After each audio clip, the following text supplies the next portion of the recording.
Vždycky nějaký barák spadne, padouchu je hromada a pořád se děje něco nekalého. Součástí mé práce je rozhodnout, proti kterým padouchům zakročím. Víte, takže se jako rozhlídnu, jestli tam někde nejsou nějaký hezký ženský, který potřebuju hnedka zachránit. Začnu s nima a pak to vlastně beru postupně. Víte co, když tamhle je Cvalda Valda, který mu na hlavu míří laser, tak bude muset chvíli počkat. Jo, už jsem se porval se spoustou padouchů a každý je vlastně nová a neotřelá překážka. Máte tam nemrtvé opice, obrovské roboty s laserem a také supervodní ninja trpaslíky.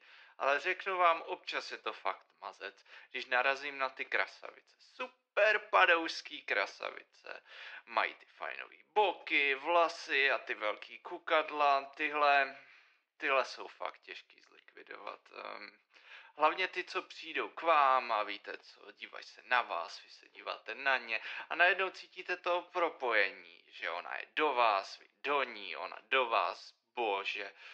To si člověk fakt musí dát kolečko kolem ulice, aby se srovnal a zase soustředil, protože no nemůžete se nechat rozptýlit těmahle myšlenkama, když jdete proti superpadouchovi.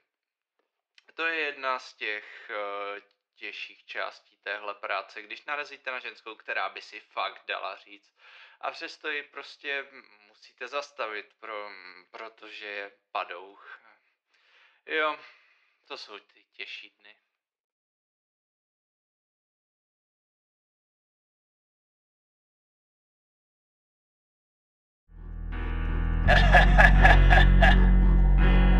Buddy, co se stalo? Pan úžasňák ti nezvedá telefon?